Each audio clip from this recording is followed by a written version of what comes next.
I used to say oral hygiene is good for everybody. There will be an oral, and we'll use that data. It will be investigated. I have been saying let's give the AGs time, just as we should give the OSP time. When it comes to the fundamental rights and freedoms of citizens, let's not be in a rush to say, hurry up and go to court. Allow them to do thorough investigations so that we don't breach or infringe on anybody's rights. But at the end of the day, those who should be held accountable should be held accountable. But does that not also, although commended, yes, oral, but that also present a challenge that you have to wait till the end of a tenure to demand accountability when there are institutions that are to ensure, they've been mandated to ensure continuous accountability within the administration's period or the tenure, not after, so that I don't have confidence to go to Shraj or OSP, CID, IOCO to report an issue. I have to wait until after 4 years. What's the guarantee that you will even get the people and they will not be out of the jurisdiction and others, as we are seeing? I think that just demonstrates the need we have to strengthen. For example, we've talked about the Conduct of Public Officers Bill. That should be passed. There are many cases where, especially dealing with public officers, you go to court, and because they are not clear sanctions regime, we just go round. It's as if you're a public officer, nothing can be done against you. There are certain aspects of our legal regime that need to be strengthened, and that's why we are struggling at the moment. If our internal audit systems, for example, were working, many of the things we are seeing as financial irregularity shouldn't come up. Again, it's a weakness of the internal audit system to the extent of then we get to audit recommendation implementation committees that are doing nothing. The follow-ups don't happen. So there are those issues that we need to confront upfront and say, these parts of our systems are not working. If internal audit was working, trust me, a lot of the issues we are contending with would not happen. But internal audit raises the issues. What are the sanctions that should be applied? How speedily are those sanctions applied? Otherwise, at the end of the day, we have a whole machinery in place, but we're not getting the results. So you're absolutely right. The COPO needs to be done. We need to strengthen some of the areas, illicit enrichment, reverse bidding, those things are there. But internal audit, and as it leads to making sure that they are sanctioned. And that's why the president's idea of a special court on audit issues, for me, makes a lot of sense. It makes a lot of sense. So because then the Auditor General's work is on a yearly basis. Absolutely. So then we don't have to wait till after 4 years. But imagine, Amaliba, if we had to even get the Auditor General's report subjected to forensic auditing, that would even uncover more than what we're even crying about when we see in the Auditor General's report, is it not? Which is what the AG demonstrated. I think one of the cases he said he had asked for a forensic audit, and then the data, and I thought that was excellent. Yes. So it ballooned from about 6 million to 2.2 million. Exactly. 543. Exactly. 2.2. And I thought it was a good way of deploying other agencies, because then the work that the lawyers need to do when they go to court is less, because the evidence is skunk. So that I thought was a very smart move. That look, let's get other agencies to pull out the evidence in a stronger way. That then you don't have to now do a lot of running about to then make sure the evidence. So you would recommend another layer of auditing beyond the Auditor General's report or the Auditor General's auditing. There has to be forensic auditing. And I think they just need a checklist. That you can't do that for everything. You need to look at what cases maybe have a certain threshold and say that this one merits deploying additional, resources to get.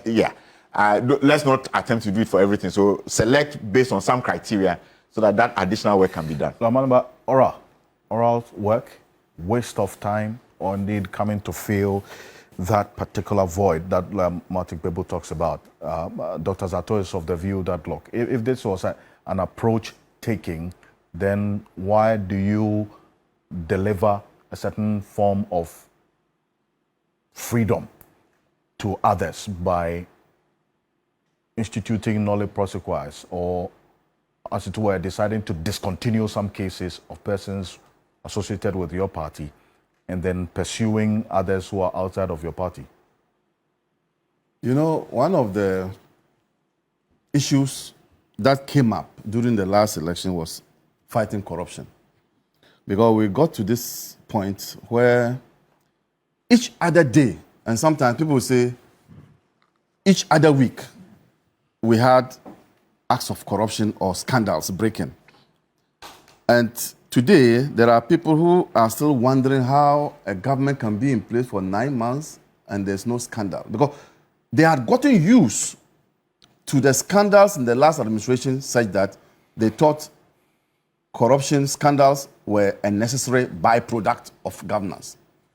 So we had gotten to a point that we were beginning to even become used to the corrupt practices of the other regime. So it was important that, having won the elections, the president would put together this oral team. And you asked a question that why didn't they send them to state institutions? That was not possible because at the time that the president set up this oral team, people who were manning those institutions were appointees of the previous administration. And you heard Martin give you his experience of how they also colluded in perpetrating the corrupt practices. So it was not possible for the president to say that, send your report to the police, send your report to the IOCO. It was good that he did what he did. Now, when Domelovo indicated that garbage was received, what he meant simply was that, and I was with him on a program last Thursday, what he meant was that they were just a receptacle of the oral information, of complaints. They were not duty bound because per the terms of reference, they were not duty bound to as it were, sift the issues.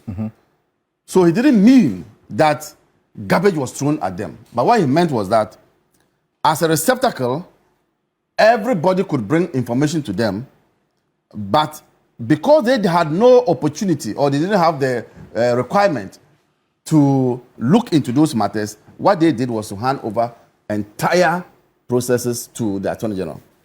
Now, the Attorney General, in explaining away, and I think this was to explain to those who kept saying that the Attorney General was delaying in prosecuting, delay in prosecuting.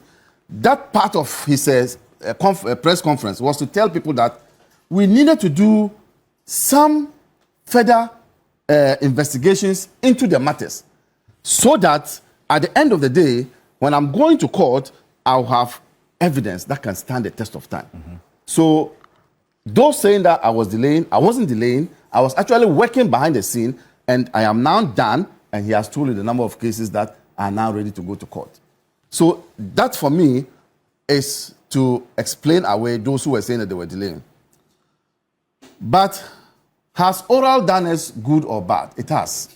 Because even me, when I wasn't even a member of the oral team, I heard people called me to say they have this evidence here, they have this evidence there. In fact, one of them even said that, why can't they replicate oral in their regions?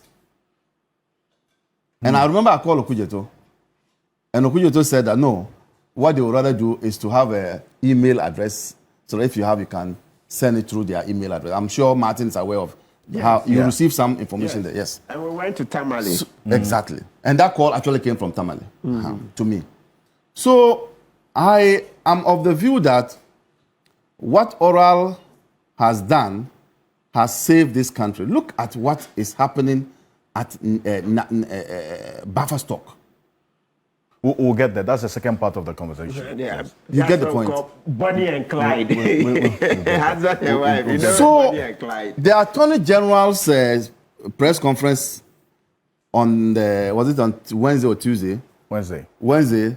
Was clearly to bring along the people of this country, carry them along, ensure that they are aware of what is happening.